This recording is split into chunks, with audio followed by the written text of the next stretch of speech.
देश प्रदेश में अब खबर एनकोड बैठक की। दरअसल केंद्रीय गृह मंत्री अमित शाह ने नई दिल्ली में नार्को कोऑर्डिनेशन सेंटर यानी कि एनकोड की 10वीं शीर्ष स्तरीय बैठक की अध्यक्षता की और नारकोटिक्स कंट्रोल विजन डॉक्यूमेंट 2026-29 जारी किया। और क्या कुछ रहा बैठक में खास, देखिए इस रिपोर्ट में। आज हमारा देश नारकोटिक्स के खिलाफ लड़ाई के ऐसे नाजुक मोड़ पर खड़ा है। आने वाले 3 साल तय करने वाले हैं कि नशा हम पर विजय प्राप्त करेगा या हम नशे पर विजय। ये लड़ाई कोई एक विभाग, कोई एक राज्य, कोई एक सरकार, कोई एक व्यक्ति लड़ ही नहीं सकता। इसके लिए सभी सरकारों को एक साथ एक मंच पर आना होगा और सभी सरकारों में सभी विभागों को एक मंच पर आना होगा। देश को नशे के जाल से मुक्त करने की लड़ाई अब निर्णायक दौर में पहुंच चुकी है। ड्रग्स के खिलाफ केंद्र सरकार ने अपनी जीरो टॉलरेंस की नीति को और सख्त बनाने का फैसला किया है। केंद्रीय गृह मंत्री अमित शाह ने नई दिल्ली में नार्को कोऑर्डिनेशन सेंटर यानी एनकोड की 10वीं शीर्ष स्तरीय बैठक की अध्यक्षता की और नारकोटिक्स कंट्रोल विजन डॉक्यूमेंट 2026-2029 जारी किया।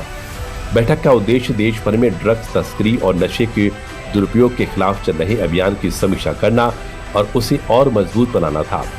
इस विजन डॉक्यूमेंट में अगले 3 वर्षों के लिए ड्रग्स के नेटवर्क को जड़ से खत्म करने की रणनीति तय की गई है। अमित शाह ने नशे के खिलाफ सभी सरकारों, विभागों, युवाओं, संत समाज, मातृशक्ति और देशवासियों से एकजुट होकर इस अभियान को सफल बनाने की अपील की है। बैठक में उन्होंने और क्या क्या कहा, आइए जानते हैं। अमित शाह ने बताया 2004 से 2014 के बीच देश भर में 26 लाख किलोग्राम सिंथेटिक ड्रग्स जब्त हुई थी, जिसकी कीमत करीब 40,000 करोड़ रुपए थी। लेकिन 2014 से 2026 के बीच यह आंकड़ा 4 गुना से भी ज्यादा बढ़कर 1 करोड़ 18 लाख किलोग्राम हो गया और इसकी कीमत 1,84,000 करोड़ रुपए आंकी गई। अमित शाह ने इसे सरकार की बढ़ती ताकत और सतर्कता का सबूत बताया। अमित शाह ने बताया कि पिछले 1 वर्ष में जिला स्तर पर एनकोड की 15,000 से अधिक बैठकें आयोजित की गई हैं।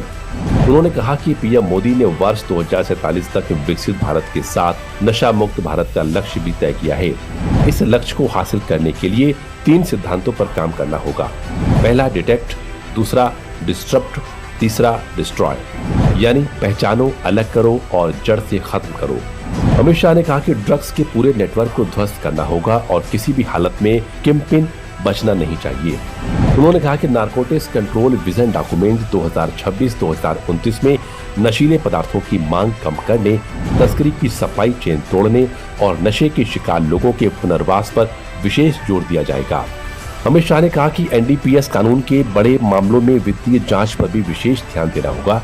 उन्होंने कहा कि ऐसे मामलों की सुनवाई के लिए अलग अदालतें बनाई जाएं ताकि मामलों का तेजी से निपटारा हो सके। गृह मंत्री ने बताया कि वर्ष 2014 से 2026 तक एनडीपीएस कानून के तहत करीब 8,75,000 मामले दर्ज किए गए हैं। उन्होंने कहा कि इस दौरान लगभग 11 लाख लोगों को गिरफ्तार किया गया है। अमित शाह ने कहा कि ड्रग माफिया के सरगनाओं को किसी भी हाल में बख्शा नहीं जाएगा। डार्क वेब पर नशे की खरीद फरोख्त, सिंथेटिक ड्रग्स की अवैध फैक्ट्रियां और तस्करी के नेटवर्क, इन तीनों को तोड़ना अब सबसे बड़ी प्राथमिकता है।